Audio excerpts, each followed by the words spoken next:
In Japan, there is a legend of a great buried treasure. You would be talking about tens of millions of dollars worth of gold coins in today's money. It is the supposed fortune of a mighty warlord, buried deep in the mountains. It's in a bit of Japan that's pretty much ignored. This warlord, Tokugawa Yoshinobu, was the last of his kind, the last shogun of Japan. The shogunate stayed for 250 years, 15 generations. The key to his riches lay with a faithful servant who carried his secret to the grave. He was just rounded up suddenly and decapitated. Two rival families are locked in a race to find this fabulous treasure. It was such an important part of Japan's history. If only you could dig up some bit from the time. Their quest would bridge generations, lasting more than a century, and capture the imagination of a country. This just kind of fed into people's desire to believe in some kind of fantasy. This is the story of an extraordinary treasure hunt, a bitter rivalry, and a fortune beyond imagination. The lost treasure of the last shogun.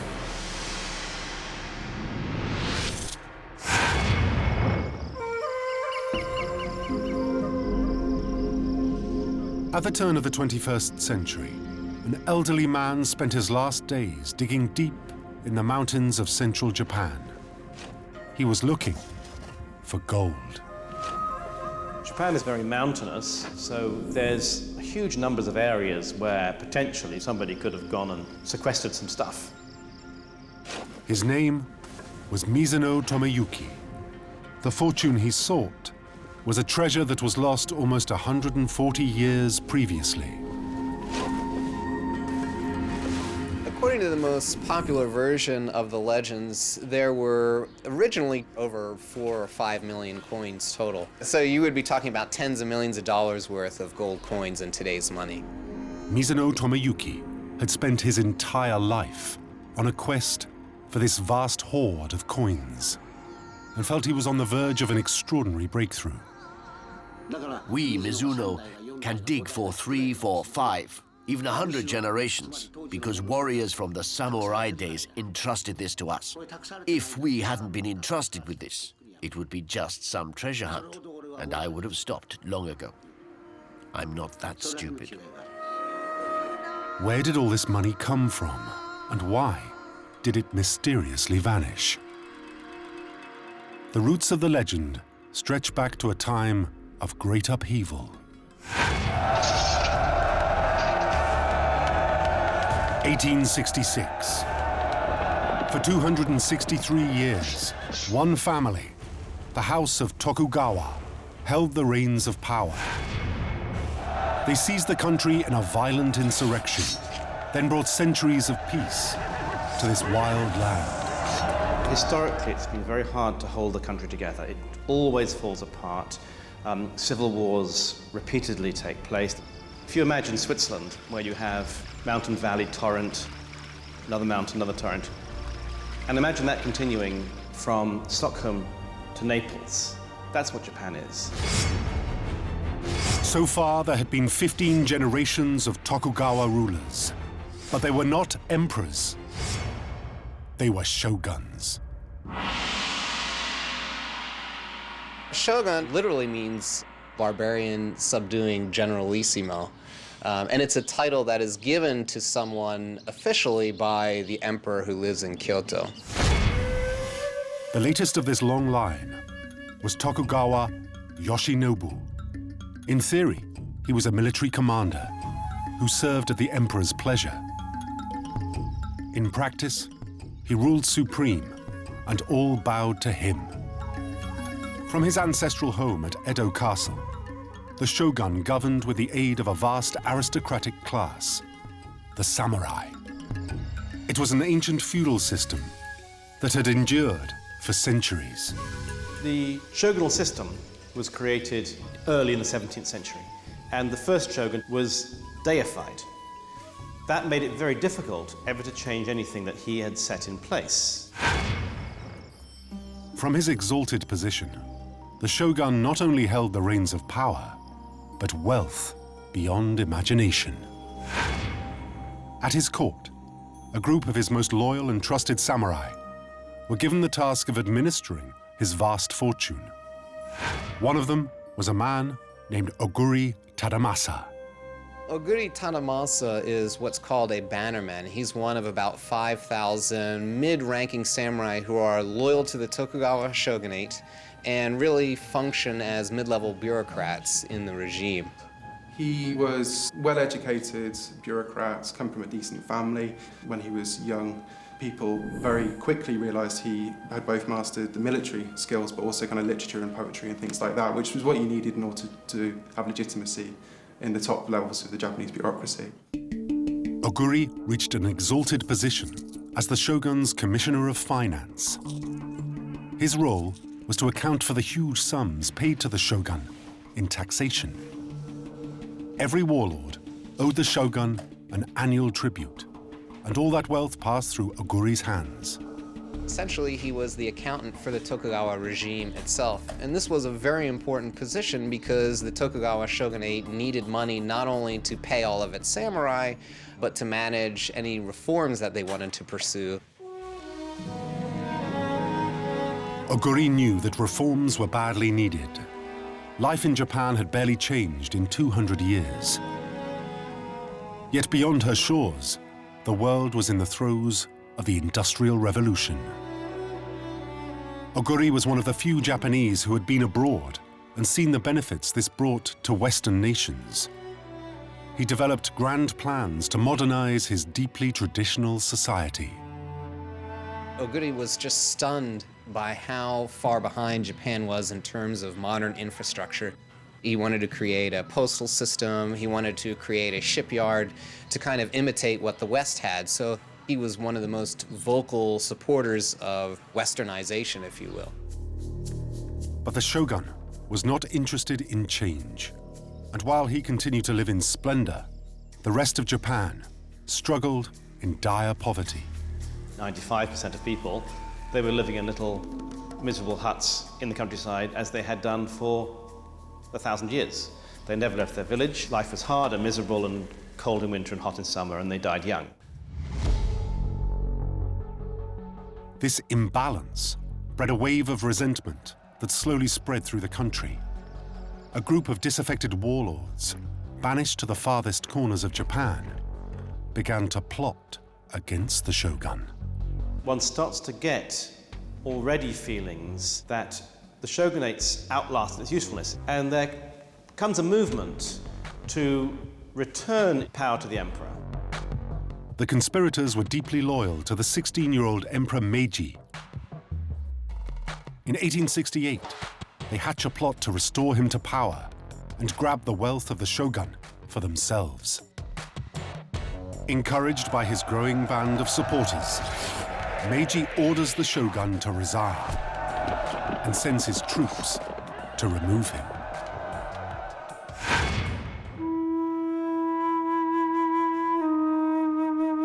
The response from the shogun is not what anyone expected. When the shogunate collapses, it's actually quite startling. The shogun kind of like retires. He doesn't kill himself, he doesn't set the city on fire, he just goes off and lives in the country for the rest of his life. The shogun was gone. Without their master's protection, all of the Tokugawa retainers were in great danger. None more so than Oguri Tadamasa, the man in charge of the shogun's treasury. Oguri knew that the Meiji forces would be coming for him. They desperately wanted the shogun's vast wealth, and he would be tortured and killed in their efforts to find it. So he too fled the castle. But far from saving his own life, Oguri put himself at even greater risk. His flight sparked a rumor that would make him imperial enemy number one. When Oguri was moving out, he had a lot of luggage with him. Some of those boxes were coin boxes, of course. So people thought that there must be coins in there. Oguri escaped just in time. When the emperor's forces arrive in Edo Castle, they immediately go into the treasuries and find that there are no coins there at all.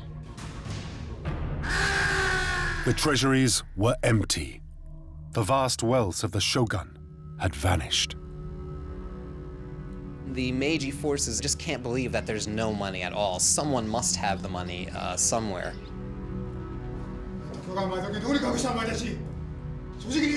In one of the famous stories, they ask one of the Tokugawa samurai, "Where's all the money?" He tells them, "I don't know, but you should ask Oguri, the commissioner of finance." But where was Oguri? And where could he have hidden such a large cache of money? It came to their attention that Oguri had disappeared. There were also some rumours at the time from witnesses who claimed to have seen a man getting off of a boat in Gunma Prefecture, laden, and going off and potentially hiding something. Gunma Prefecture was Oguri's ancestral home. It was a wild region, about 100 miles inland from Edo. Gunma is a fairly high area with many mountainous plateaus. It's wild, it's far from everywhere. It's very rural. It's in a bit of Japan that's pretty much ignored. In other words, it was the ideal location to conceal a fortune. Oguri was now hiding here, in a Buddhist temple on the slopes of a dormant volcano, Mount Akagi.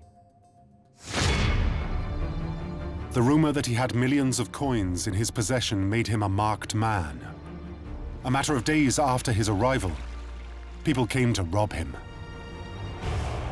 A group of about 10 gangsters or so whip up a mob of up to 700 people, and they essentially send a messenger to Oguri telling him to hand over all of the money that he has. Oguri sends a messenger with about 50 coins and says, "Look, this is really all I have."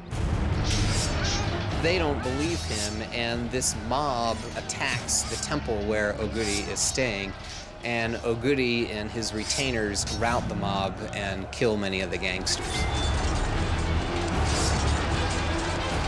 Oguri and a small band of servants survive this attack in a stunning display of martial skill. But it was a hollow victory. Emperor Meiji now saw him as a serious threat to the new regime. Anyone with so much might and so much money had to be eliminated. Because Oguri demonstrated that he has some kind of military expertise, and he has retainers with him and also village men with him who know how to fight, it is thought by the Meiji forces that perhaps Oguri is plotting to launch a counterattack. A detachment of the emperor's best samurai are sent to kill Oguri. He was declared an outlaw on the spot and summarily sentenced to death. But because Oguri was just rounded up suddenly and accused of being a criminal, he was just decapitated. The next day, Oguri's family and the last of his loyal followers are rounded up too. They are also executed. The only ones who knew the treasure's whereabouts were dead. Yet from the ashes of Oguri's household, the legend of the lost treasure of the last shogun was born.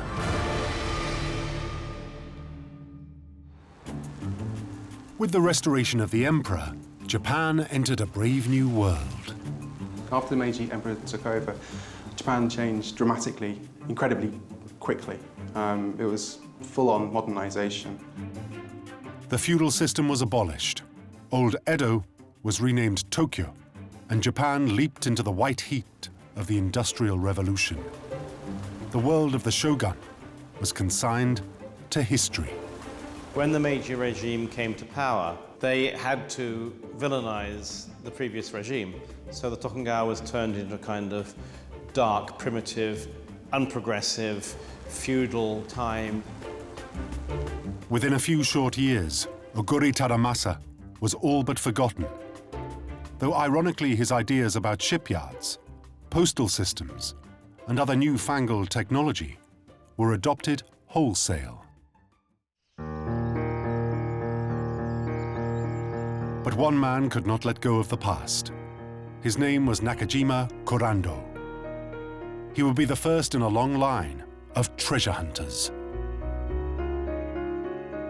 Nakajima Kurando supposedly worked within the Commission of Finance as a very low-ranking bureaucrat. This petty bureaucrat claimed he was a noble samurai and one of Aguri Tadamasa's most loyal retainers. Somehow, he escaped death at the hands of the emperor's men, and he knew about the existence of the hidden gold. Sometime in the late 1870s, he began to search for it. He believed it was somewhere in the wild terrain of Mount Akagi, where his master Oguri had died several years earlier.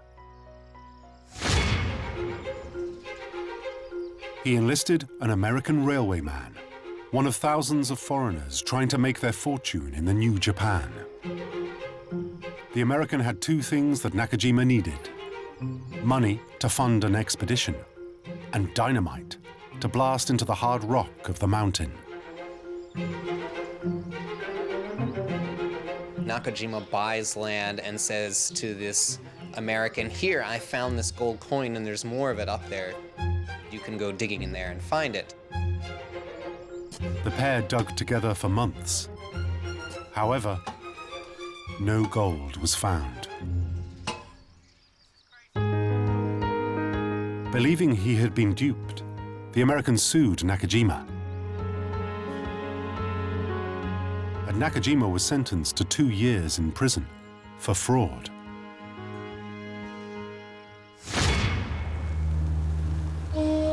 After his release, this once proud samurai was destitute.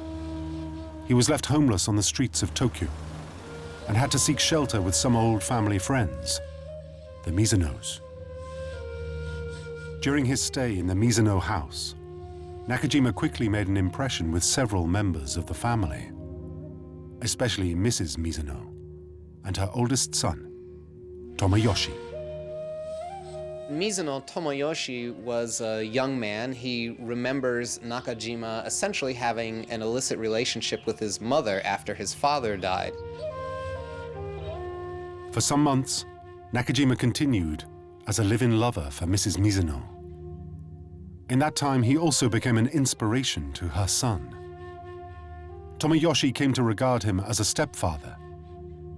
Yet despite their close relationship, Nakajima kept the legend of the gold a closely guarded secret. Then, without warning, Nakajima strangely vanished. Tomoyoshi took the disappearance particularly hard. He assumed he would never again hear from the man he once called his dad.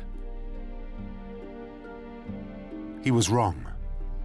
A decade after he went missing, Nakajima Kurando broke his silence. One day, after not seeing Nakajima for some 10 years, a letter suddenly arrives. In the letter, Nakajima explains that he is dying. He begs Tomoyoshi's forgiveness and pleads for his adopted son to come to see him one last time.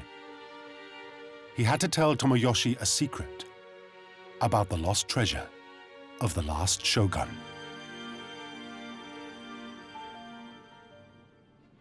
So Mizuno Tomoyoshi visits Nakajima as he's sick and dying, and is essentially given a bunch of documents and told to go find the gold. When they met, Nakajima revealed that in all his years away, he had been desperately searching for the hidden treasure. To Tomoyoshi's utter amazement, Nakajima asked him to continue the quest and gave him all of his research. It doesn't have a map and it doesn't say the treasure is here, but it supposedly has all these puzzles that'll help him find the treasure. Just days after this encounter, Nakajima died. Tomoyoshi was shocked at the secret life of his stepfather. To him, the whole idea of the quest seemed ludicrous. Mount Akagi is 6,000 feet high and covers hundreds of square miles. The gold could be anywhere, and Nakajima's documents offered no concrete information. But around the turn of the 20th century, his life took a dramatic turn.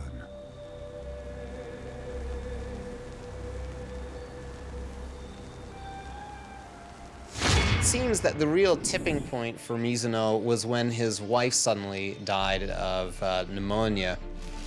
In the wake of this devastating loss, Tomoyoshi fell back on the legacy of the lost treasure and threw himself into Nakajima's cryptic research. He essentially has an emotional crisis, sells his business, sells his house, and moves out to Mount Akagi in Gunma Prefecture to begin buying land and looking for the treasure. Tomoyoshi made a solemn vow to carry on Nakajima's quest for the lost treasure of the Shogun. It wasn't long before he made a breakthrough in deciphering some of the arcane riddles, and that, in turn, led to his first real discovery. He claims to have found a small gold statue. He also claims to have these copper plates that have markings on them and a little map. Tomoyoshi's entire life was now dedicated to the search for gold. He goes around and tells people that he has these things in order to get money to continue digging for the gold in Mount Akagi. For almost 40 years, he dug and dug and dug. He even found a new wife who agreed to help him in his search and started a family. All the while, with no job to speak of, Tomoyoshi burned through the savings he built up from his previous life. When he starts off, he's rather wealthy. He was a real estate guy in Tokyo, and he had a lot of money with him when he first moved out there, but he gradually ran out of money. The quest for the treasure bankrupted Tomoyoshi. But whatever troubles he had, he ignored them. He was obsessed with only one thing: finding the Shogun's gold. Yet no matter how deep he went, no matter how carefully he scrutinized the clues in his growing pile of documents, he found nothing. In 1926, Mizuno Tomoyoshi died, heartbroken and penniless. Tomoyoshi's son, Mizuno Aizaburo, was a policeman who wanted nothing to do with buried treasure. But Aizaburo's mother was desperate to continue the search. She begged Aizaburo to carry on the family quest. After Tomoyoshi dies, Tomoyoshi's wife tells her son, look, your father felt that you were the one who really should be digging for treasure, and so she gives Aizaburo all of the documents that Tomoyoshi had. Aizaburo felt he had no choice but to honor his father's wishes. He quit his job and moved to Mount Akagi. The torch had passed to a new generation. In a way, this tradition of treasure hunting has become associated with the Mizuno family, so they're the experts, and they have this lineage as well.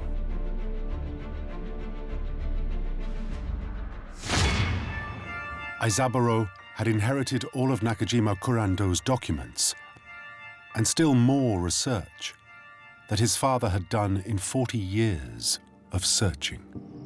Still, no gold had yet been found, and the vast bulk of Mount Akagi remained unexplored.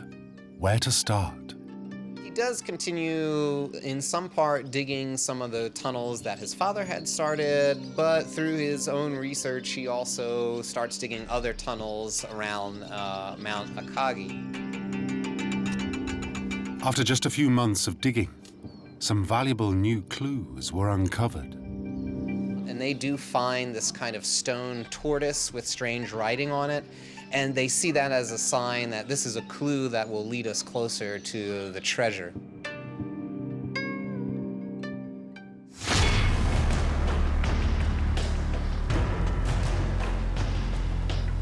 Aizaburo's search continued into the 1930s.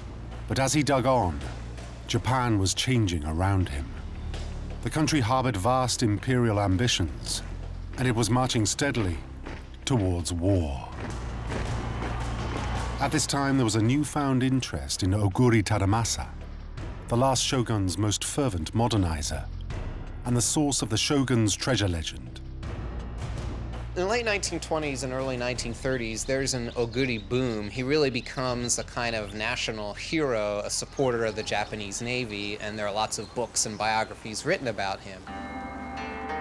One man decided to use Oguri's newly restored good name for his own ends, to seek out the shogun's missing fortune. He was called Kawahara Hidemori. Now the Mizunos had a rival, and the race to find the treasure was heating up. Kawahara Hidemori decides to claim that he is the grandson of an illicit relationship between Oguri and some mistress. As Oguri's illegitimate grandson, Kawahara believed only he had the right to search for the shogun's treasure. He had been researching likely burial sites for years. But before he could begin his dig, he needed to raise a substantial amount of money. In 1934, he launched a publicity drive. Taking advantage of the nationalist sentiment of the day, Kawahara arranged a press conference at the Buddhist temple where the severed head of Oguri Tadamasa was supposedly buried. He becomes very popular in the 1930s among treasure hunters. He shows up with a kimono with the Oguri family crest on it and essentially says that he's here to, help find the treasure. Before a small crowd at the temple, Kawahara promised to completely refurbish it in Oguri's memory and donate the rest of the money to the nation, minus his own cut for expenses, of course. But then the chief monk of the temple unexpectedly intervened. He had been watching Kawahara's performance and didn't believe a word. He stepped in front of the crowd himself to denounce Kawahara as a fraud. In the monk's opinion, Kawahara was definitely not Oguri's grandson, and Oguri himself would not have approved of this whole charade. Still, many members of the Japanese public bought into his story and gave money. Kawahara also attracted one major sponsor, a shady pachinko gambling boss. Awash with money, Kawahara began his own dig for the treasure. Unlike the Mizuno family, he claimed the gold was not on Mount Akagi, but in a small village to the southwest of Tokyo. Like his rivals, Kawahara dug for many fruitless years. Nothing stopped his relentless quest or the flow of money from well-wishers. Not even the Second World War. Indeed, his promise to donate any gold he found to the Japanese nation was a source of hope in those turbulent years. Throughout the war and even into the 1950s, Kawahara continues to dig in all sorts of places south of Tokyo and earns a lot of money from people who he convinces that this story is true. By the early 1960s, Kawahara had been searching for almost 30 years. Now Japan was undergoing a massive economic revival, and Kawahara's gambling boss patron was a rich man. His change in fortunes helped take the expedition to a new level. In this period, Japan performs an economic miracle. It's absolutely incredible. And the middle class expands, and everybody seems to be doing incredibly well out of this economic nationalism. Unlike the Mizunos, struggling in poverty, Kawahara could afford to delve far underground. He dug a deep mine with an electric lift and the latest groundwater pumps to keep the site dry. He also had 13 workers to help him excavate. With these new resources, he raced ahead in the contest to uncover the gold.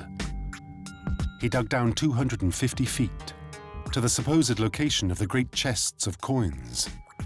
But, despite his well-financed operation, Kawahara Hidemori, the alleged illegitimate grandson of Oguri, was unable to find any treasure. In 1967, he died, but still, the legend of the treasure lived on. People were aware of this idea of the Tokugawa treasure. In the 1970s, the Yomiuri newspaper ran a massive series on this idea of hidden treasure. Every single article said, well, this is the legend and nothing's been found. This is the legend, but nothing's been found. These people were searching and they didn't find anything. But this went on and on and on for 16 separate articles. Rumors of buried treasure rumbled on for decades after Kawahara's death, and the legend became part of Japanese popular culture. But it was not until the 1990s that another serious effort was made to find it. This time, it was the Mizunos, the rival treasure-hunting family, that would come closer than ever to unlocking the mystery of the shogun's lost fortune. 2 generations of the family, Tomoyoshi and his son Aizaburo, had been digging on the slopes of Mount Akagi for nearly a century. Now a 3rd generation of Mizuno treasure hunters was about to enter the game. Mizuno Tomoyuki, the son of Aizaburo. Like his father and his grandfather before him, he was highly skeptical of the legend. Initially, he did not want any part of the treasure hunting. He thought it was a total sham. He didn't believe that the Tokugawa Shogunate would have buried gold coins, and basically he went off on his own in Tokyo and worked in a variety of jobs. But Tomoyuki could not resist the pull of the quest that his family had been pursuing since the late 19th century. It was not simply a question of finding the money. It was a matter of family honor. There's the weight of carrying on the family tradition, which is established in Japanese culture and history and society. This idea of you trying very, very hard until the end, this idea of gambaru, which means to work hard. You will persevere through whatever comes along, and you will ultimately succeed in the end. This is very much instilled in people in Japan at a very, very early age. Tomoyuki decided that he must follow in the footsteps of his forebears and give up his day job in Tokyo. He swore to dedicate his life to the completion of this epic quest. He was just attracted by the legacy of his father and his grandfather. And he also became convinced because of all these old documents that his grandfather had from the 19th century. So he began doing research on his own and began digging a whole separate series of tunnels separate from his father and grandfather. Tomoyuki's quest coincided with a new time of upheaval in Japan. The economy had collapsed, and a national mood of depression set in. The Japanese media began casting around for a hero. The 1990s is called the Lost Decade. Japan's lost decade is about economic stagnation. One should remember that that stagnation came after a protracted period of enormous growth, which could not have been maintained forever. Not only was there economic crisis, but there was political scandal, a natural disaster, a terrorist attack in Tokyo.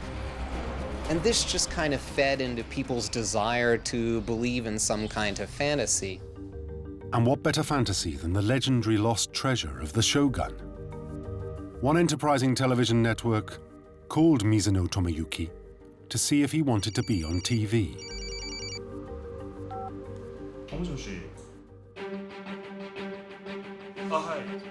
In the early 1990s, there was a Japanese entertainment show appropriately called Gimme a Break.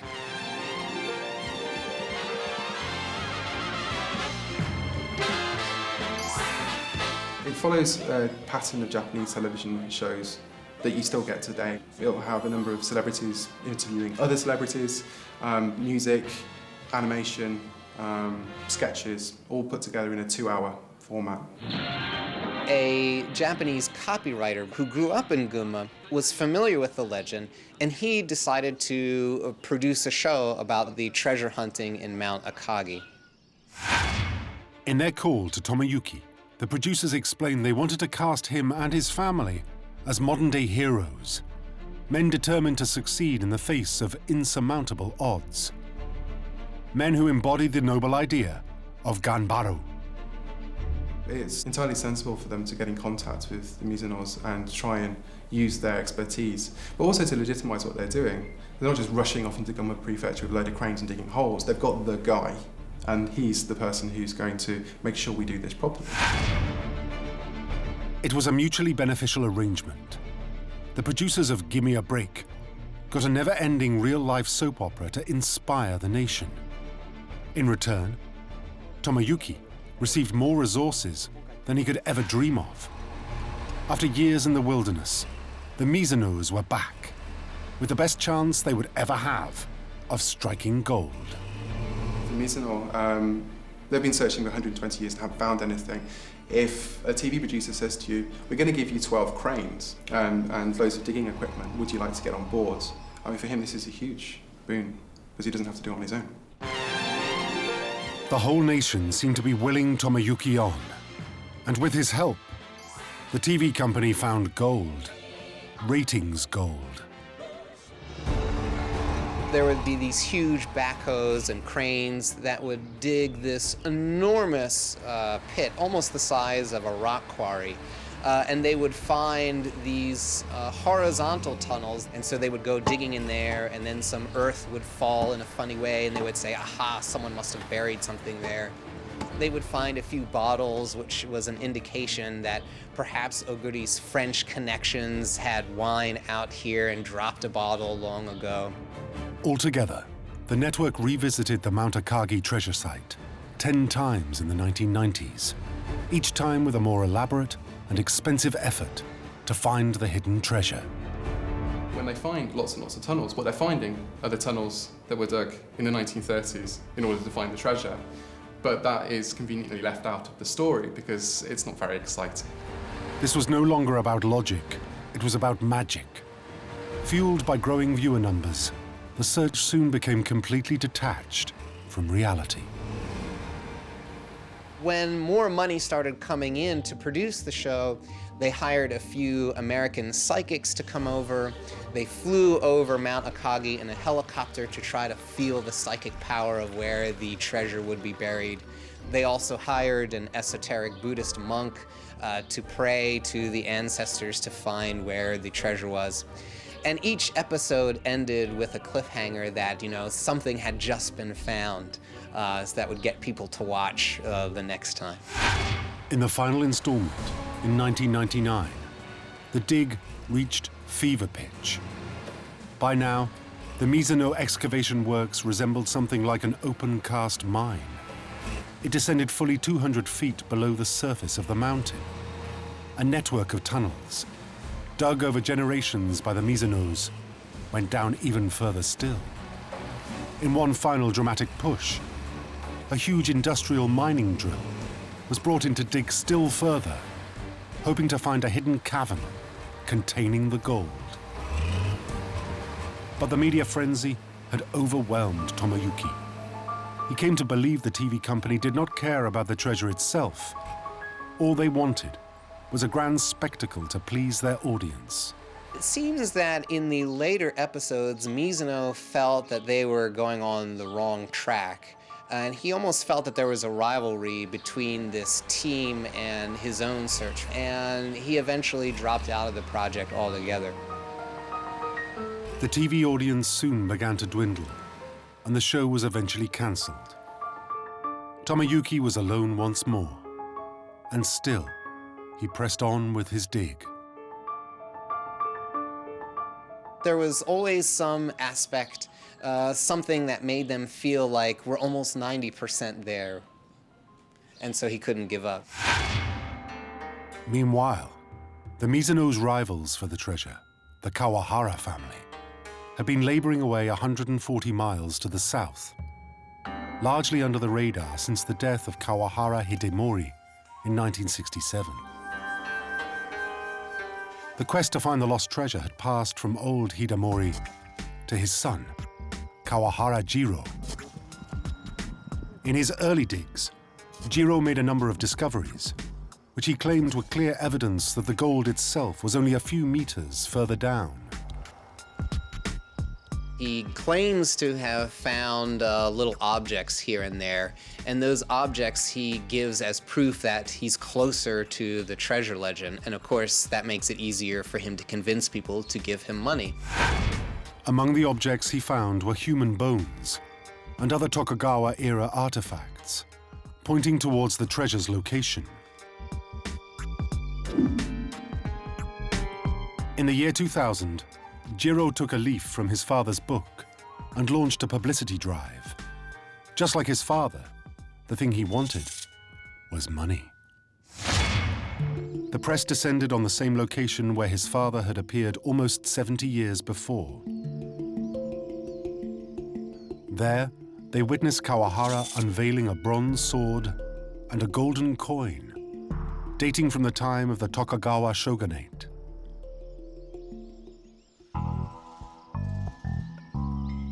But however much Jiro insisted his artifacts were genuine, the public was now quite skeptical of the whole story. When experts look at the objects, they find out that essentially these are objects that he bought at a local antique store. Jiro's claim to be on the verge of finding the treasure was widely denounced, and he seemed to have little hard evidence to back his story up. The Kawahara family's hunt for the treasure was over. The latest generation, Jiro's son, has abandoned the quest completely. The youngest member of the family wants absolutely nothing to do with his father's search for buried treasure and is actually quite embarrassed by it.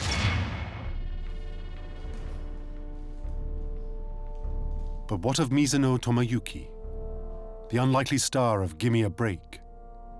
In 2006, another filmmaker caught up with him. These are some of the extraordinary images he captured. Now a wizened old man dying of cancer, the proud treasure hunter felt he had been cursed by 2 generations of his family. He could not give up his quest, ever. But that's the star I've been born under with this family. I have this sense of responsibility that I have to do this. That's why I do it. Is there anyone else who has this kind of responsibility? If so, I'd like to meet them. Is there anyone else in Japan who has been entrusted by the samurai of the past? Someone asked him once, what would you do if you found the treasure? And he said, I would kick it really hard because my family struggled and lost a lot of money and energy in finding this. But he just felt that it was his destiny, his fate, to find this treasure. A fate that no one else but he and his family would be able to fulfill. After almost 140 years of searching, no one has yet found any gold. So does the treasure really exist? Or was the legend just that? There has been a lot of stories about the shogunate, the kind of shogunate that wouldn't die. It was such an important part of Japan's history. There's a kind of romantic feeling we don't want it to go away. Only you could dig up some bit from the time. Despite all of the research done down the years by the Miso family, a more objective examination of the facts show that, in all likelihood, there was no money buried in the first place. There's absolutely no evidence and no possibility that there was buried treasure anywhere. This is because, in Japan, during the Shogunate, gold coins were not used as a measure of wealth. It's a sort of a Western notion that you have a kind of a jewel tower in which you put all these rich things, and as long as they're in there, you're rich. But for Japan, you're simply having gold sitting in a tower was not of a great deal of use to anyone. Instead, the great lords of the era counted their riches using a different material: rice. The standard unit of exchange was rice. And rice is a wonderful unit of exchange because if you get hungry, you can eat it, but also it can be broken up into any sizes. Also, it lasts for quite a long time. And the principal unit of rice was what they call a koku. And a koku, it's enough to sustain an adult for a year. A junior samurai might earn 100 koku a year.